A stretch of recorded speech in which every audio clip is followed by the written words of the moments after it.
Enquanto adoravam ao Senhor e jejuavam, o Espírito Santo disse: Separem para mim Barnabé e Saulo para a obra a que eu os tenho chamado. Senhor Jesus, guardem Saulo e Barnabé nessa jornada para a obra do Senhor. Enviados pelo Espírito Santo, desceram a Selência e dali navegaram a Chipre. A embarcação está pronta. O vento está a favor. É hora de partir. Chegando a Salamina, proclamaram a palavra de Deus nas sinagogas judaicas. João estava com eles como auxiliar. Irmãos, a promessa do Senhor se cumpriu em Jesus. Ouçam-nos com atenção. Hoje, essa luz chega até vocês. Viajaram por toda a ilha, até que chegaram a Pafos. Ali encontraram um judeu chamado Bar-Jesus, que praticava magia e era falso profeta. Ele era assessor do procônsul Sérgio Paulo, um homem inteligente, que mandou chamar Barnabé e Saulo porque queria ouvir a palavra de Deus. Entretanto, Elimas, o mágico, e esse é o significado do seu nome, se colocou contra eles. Tentava, de todas as maneiras, desviar o procônsul da fé. Então, Saulo, cheio do Espírito Santo, fixou os olhos em Elimas. Filho do diabo, inimigo de tudo que é justo, você está cheio de todo tipo de engano e maldade. E imediatamente caíram sobre ele névoa e escuridão. Tateando, ele procurava quem o guiasse pela mão. E o procônsul, vendo tudo o que tinha acontecido, ficou profundamente impressionado com o ensino do Senhor. De Pafos, Paulo e os seus companheiros navegaram a Perge, na Panfilha. João Marcos os deixou ali e voltou para Jerusalém. De Perge, eles prosseguiram até Antioquia da Pisídia. No sábado, como era costume, entraram na sinagoga e se sentaram entre o povo. Então, o líder da sinagoga declarou: Irmãos, se vocês têm uma mensagem de encorajamento para o povo, falem. Israelitas, e vocês, gentios que temem a Deus, ouçam o que eu tenho para dizer. O Deus do povo de Israel escolheu os nossos antepassados e exaltou nosso povo enquanto vivia na terra do Egito. E com mão poderosa, ele nos tirou de lá. E Deus suportou os nossos antepassados no deserto por quase 40 anos. Depois, destruiu 7 nações em Canaã e entregou aquela terra como herança ao seu povo. Então, o povo pediu um rei, e Deus lhes deu Saul, da tribo de Benjamim, que reinou 40 anos. Depois de rejeitar Saul, levantou Davi como rei, sobre quem testemunhou: Encontrei Davi, homem segundo o meu coração. Ele fará tudo o que for da minha vontade.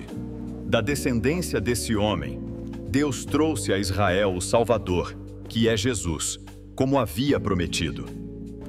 Antes da vinda de Jesus, João pregou um batismo de arrependimento para todo o povo de Israel. Quando estava completando a sua carreira, João disse: Quem vocês pensam que eu sou?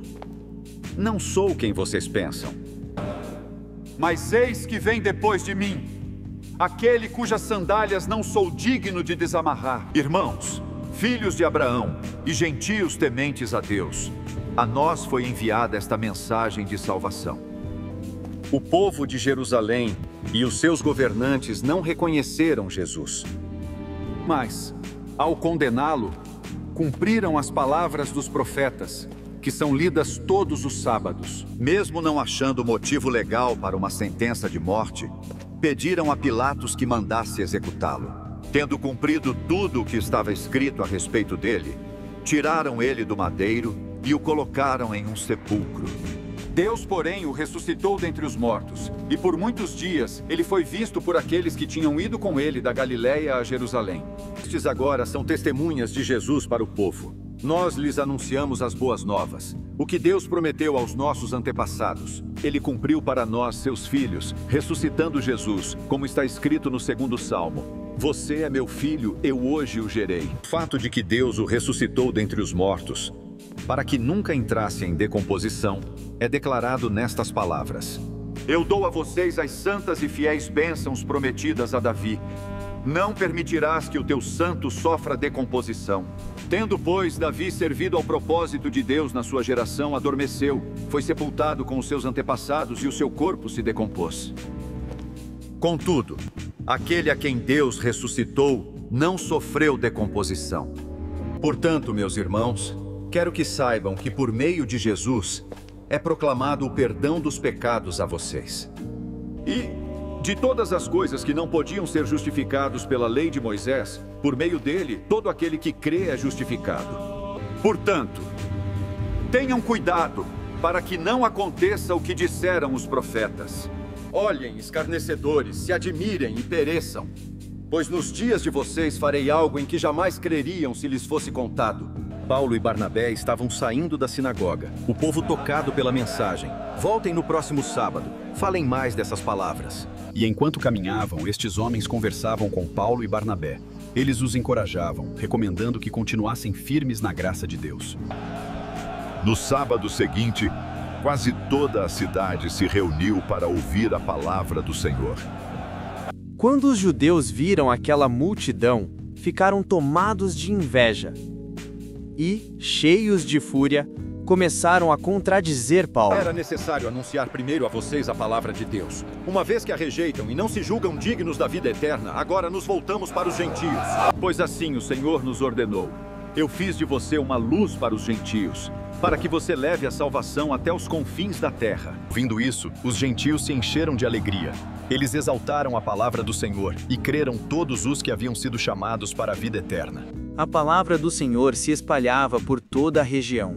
Os judeus, movidos pela inveja e pela resistência, incitaram mulheres tementes e de elevada posição e os principais da cidade. Então, eles provocaram uma perseguição contra Paulo e Barnabé e expulsaram os servos de Deus daquela região.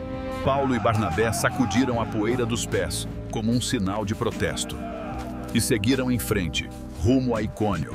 E mesmo depois da perseguição, mesmo depois da rejeição, os discípulos continuavam cheios de alegria e cheios do Espírito Santo. Inscreva-se agora no canal. Aqui você encontra conteúdos bíblicos profundos, porque o lugar mais alto é aos pés de Jesus.